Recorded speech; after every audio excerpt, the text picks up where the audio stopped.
Pada kesempatan ini saya klarifikasi ya atas fitnah dari Anthony ya di grup pingpong.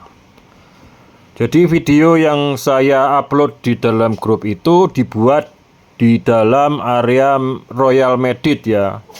Bambang mana Bambang? Bambang mana Bambang? Bambang di mana Bambang?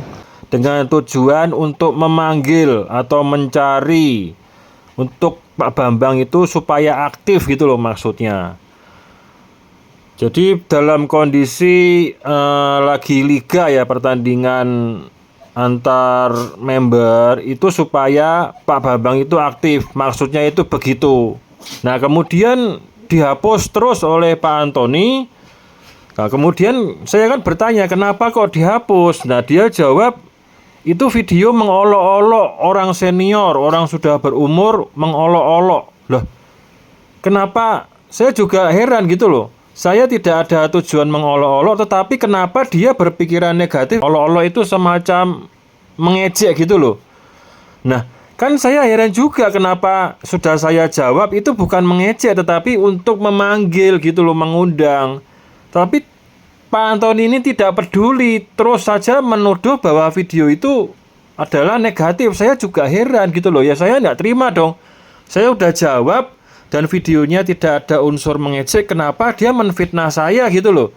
Dan ketika saya menyampaikan pembelaan, mengutarakan argumen saya, terus dihapus. Jadi kan itu sangat diktator gitu loh, menindas gitu loh, membenarkan fitnah dia kepada saya. Ya saya nggak terima dong, ya saya perlu membela diri, makanya saya membuat klarifikasi ini. Ya Anthony itu bukan ketua di situ, bukan ketua saya, dan juga ketua member lain itu bukan ketua, dia itu bukan ketua, nggak ada ketuanya, tetapi ada beberapa admin yang seharusnya juga aktif dalam menangani problem-problem ketidakadilan semacam ini. Semua buktinya ada kok.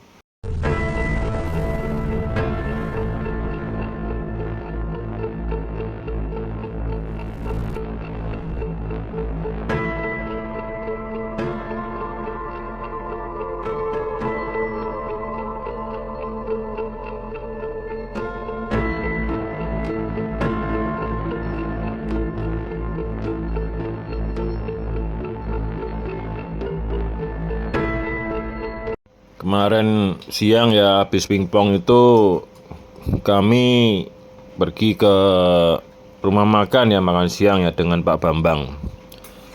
Jadi selama siang itu kami ngobrol-ngobrol.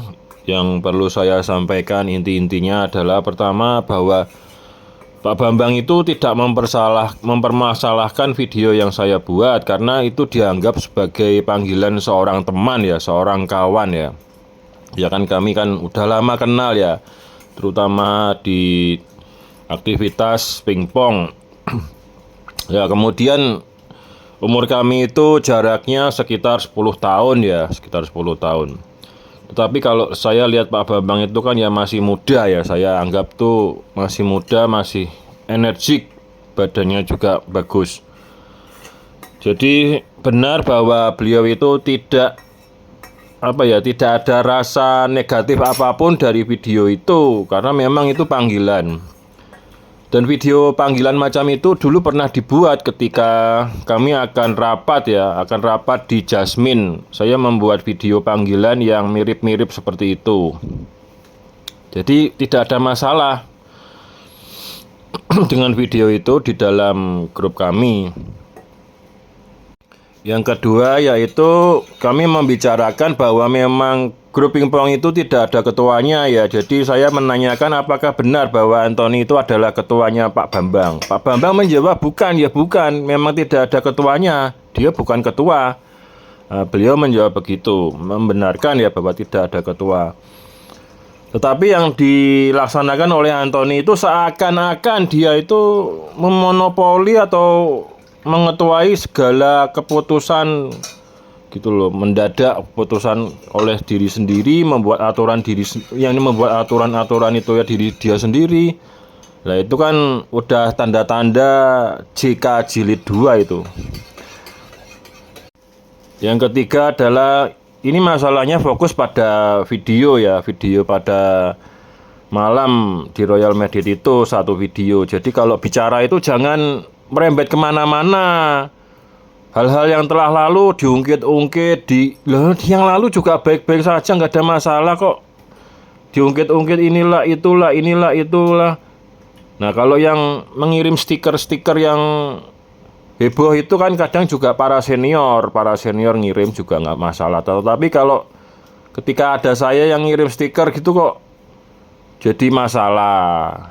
Jadi nggak itu loh, nggak sama rata gitu loh antara senior tertentu dengan ketika saya mengirim sesuatu itu kesannya saya itu tidak boleh bersuara atau tidak boleh tampil gitu. Padahal saya itu tujuannya itu untuk memeriahkan suasana, untuk kreativitas gitu loh. Tidak ada tujuan saya itu untuk menguasai grup atau memonopoli sesuatu atau jabatan apapun tuh saya tidak ada motivasi. Tujuan saya itu untuk memeriahkan dan menghidupkan suasana itu aja.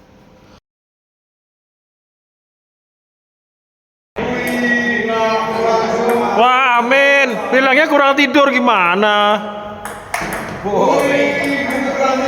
Kurang tidur, weh. Bilangnya kurang tidur,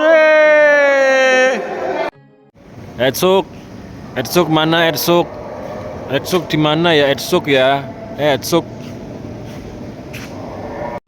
Seperti yang pernah disampaikan ya pada seri kedua, bahwa ada upaya mengalihkan topik utama atau kasus utama itu ke hal-hal lainnya, yaitu hal-hal yang kejadiannya entah kapan sudah berlalu. Saya juga rasa udah lama, dan di waktu lalu itu juga tidak ada masalah apa-apa, dan sekarang diupayakan mengalihkan perhatian ya.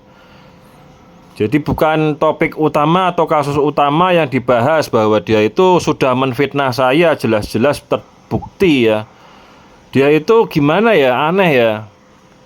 Orang lain yang saya panggil juga tidak masalah, kenapa kok dia yang bermasalah? Nah, itu ada semacam sentimen negatif ya.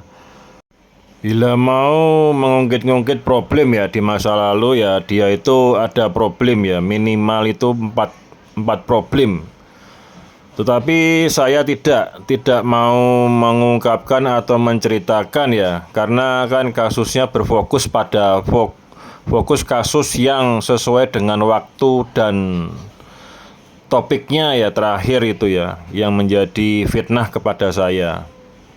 Terima kasih kepada rekan-rekan ya yang telah membantu upaya mediasi ya, terutama kepada Pak Bambang yang berkaitan dengan video panggilan Bambang.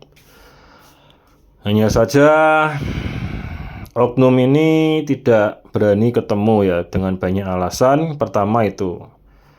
Kedua, dia juga sudah berupaya membiaskan topik utama dengan hal-hal lainnya yang tidak sesuai dengan waktunya dan situasinya.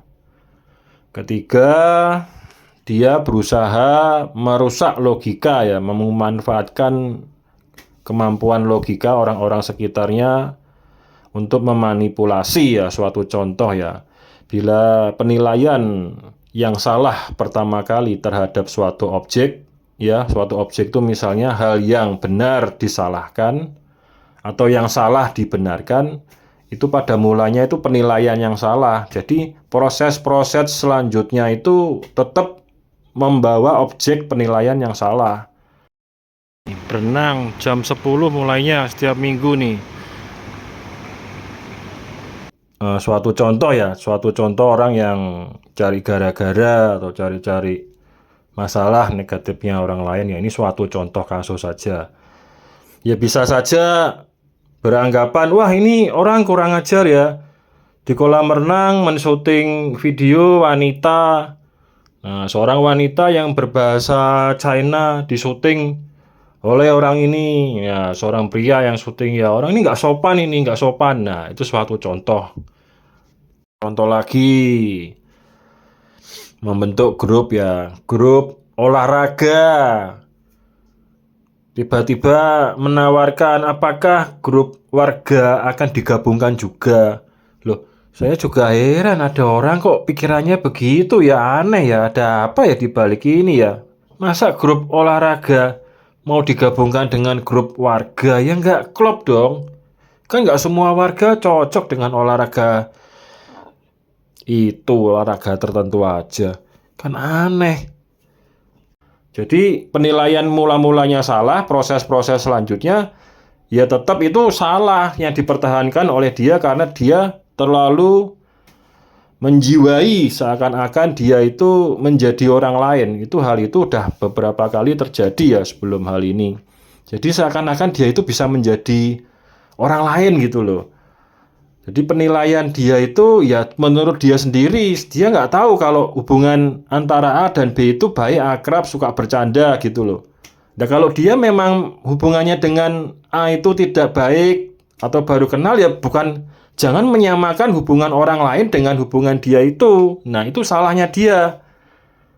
Mempersepsikan kondisi diri sendiri ke orang lain.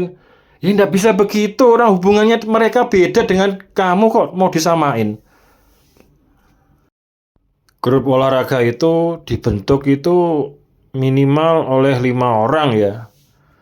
Tim inti ya. Bukan oleh 1 orang. Jadi kalau dibilang grup pingpong itu dibentuk oleh 1 orang itu ngawur itu.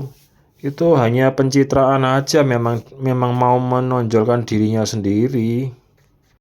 Hal lainnya yang perlu dijelaskan adalah hal klarifikasi ya. Bila kita menjadi korban fitnah ya, perlu membela diri, perlu berjuang, kecuali memang fahamnya biarkan Tuhan yang membalas, itu beda lagi ya. Tapi kan tidak semua orang bisa seperti itu ya, namanya klarifikasi itu ya butuh publikasi kawasan, terutama kan kawasan warga sini. Ya kalau perlu ya saya perlu membayar media juga kalau perlu. Begitu, karena sudah difitnah ya kita harus membela diri, adalah hak pribadi. Kalau melarang saya untuk publikasi, klarifikasi itu justru itu langkah yang tidak baik, tidak benar itu, tidak ada perjuangan. Ada lagi ya responnya yang misalnya nih suatu contoh nih ya, suatu orang itu tiba-tiba lagi duduk di sofa ya. Tiba-tiba dia kejatuhan bat pingpong. Aduh, kepala saya kejatuhan bat pingpong ini dari lemari atas ini jatuh ini.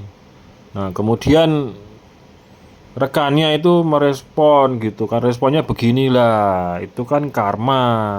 Kamu kan sudah mukul-mukul bola pingpong, itu karma kamu itu. Nah, seperti itu. Jadi di masyarakat ini banyak respon-respon yang memang luar biasa, logikanya itu sungguh luar biasa.